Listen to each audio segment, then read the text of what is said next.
Governor versus government politics ನಾಳೆ ನಡೆಯಲಿರುವ ರಾಜ್ಯಪಾಲರ ಭಾಷಣದಲ್ಲೂ ಜೋರಾಗುವ ಸಾಧ್ಯತೆ ಇದೆ. ಜಂಟಿ ಅಧಿವೇಶನದ ಭಾಷಣವನ್ನ 2 ಪದಗಳಲ್ಲಿ ಮುಗಿಸಿದ್ದಂಥ ರಾಜ್ಯಪಾಲರು ಈಗ ಗಣರಾಜ್ಯೋತ್ಸವ ಭಾಷಣವನ್ನ ಸಹ ಯಥಾವತ್ತು ಓದಲು ಹಿಂದೇಟು ಹಾಕ್ತಿದ್ದಾರೆ ಎನ್ನಲಾಗಿದೆ.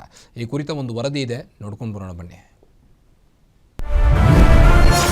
ಗಣರಾಜ್ಯೋತ್ಸವ ಭಾಷಣದಲ್ಲೂ ಗವರ್ನರ್ ವರ್ಸಸ್ ಗವರ್ನಮೆಂಟ್.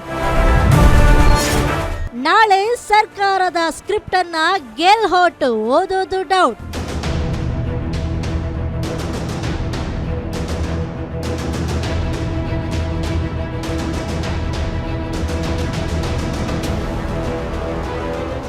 ಜಂಟಿ ಅಧಿವೇಶನದಲ್ಲಿ ಸರ್ಕಾರ ರೆಡಿ ಮಾಡಿಕೊಟ್ಟಿದ್ದ ಭಾಷಣ ಓದದೆ ತಾವೇ ತಯಾರಿ ಮಾಡಿಕೊಂಡು ಬಂದಿದ್ದ 4 ಸಾಲು ಓದೋ ಮೂಲಕ ತಾವರ್ ಚಂದ್ ಗೆಹ್ಲೋಟ್ ರಾಜ್ಯ ರಾಜಕೀಯದಲ್ಲಿ ಬಿರುಗಾಳಿಯನ್ನೇ ಎಬ್ಬಿಸಿದ್ರು. ಕೇವಲ 2 ಸಾಲು ಭಾಷಣ ಓದಿ ರಾಜ್ಯಪಾಲರು ಹೊರಟಿದ್ದಕ್ಕೆ ಸದನದಲ್ಲಿ ಅಲ್ಲೋಲ ಕಲ್ಲೋಲವೇ ಸೃಷ್ಟಿಯಾಗಿತ್ತು. ರಾಜ್ಯಪಾಲರ ಈ ಸಂಘರ್ಷ ನಾಳೆ 2ನೇ ಪಾರ್ಟ್ ಬರುತ್ತಾ ಅನ್ನೋ ಡೌಟ್ ಶುರುವಾಗಿದೆ.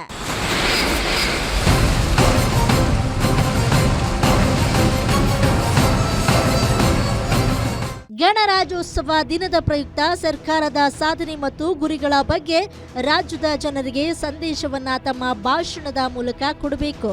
ಇದಕ್ಕೆ ಈಗಾಗಲೇ ಭಾಷಣದ ಪ್ರತಿಯನ್ನ ಸರ್ಕಾರ ರಾಜಭವನಕ್ಕೆ ರವಾನಿಸಿದೆ. ಆದರೆ ಸರ್ಕಾರದ ಪ್ರತಿ ನೋಡಿ ಕೆಲ ಬದಲಾವಣೆಗಳನ್ನ ಮಾಡಿಕೊಂಡು ಓದುವ ಸಂದೇಶವನ್ನ ಕೊಟ್ಟಿದ್ದಾರೆ.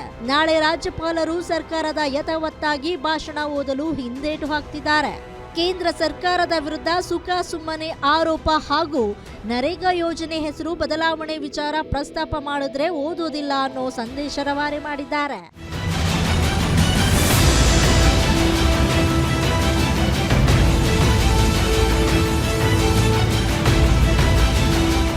ನಾಳೆ ರಾಜ್ಯಪಾಲರ ಭಾಷಣದಲ್ಲಿ ಹೆಚ್ಚು ಬದಲಾವಣೆ ಮಾಡಿ ಓದಿದ್ದೆಯಾದ್ರೆ ಕಾಂಗ್ರೆಸ್ ರಾಜ್ಯಪಾಲರ ವಿರುದ್ಧ ಮುಗಿ ಬೀಳೋದು ಗ್ಯಾರಂಟಿ. ಈಗ ಸಣ್ಣದಾಗಿ ಹಚ್ಚಿಕೊಂಡಿರುವ ಬೆಂಕಿ ಇನ್ನಷ್ಟು ದೊಡ್ಡದಾಗುವುದರಲ್ಲಿ ಯಾವುದೇ ಅನುಮಾನವಿಲ್ಲ ಎನ್ನಲಾಗಿದೆ. Maruti Pavagada, political bureau, guarantee news, Bengaluru.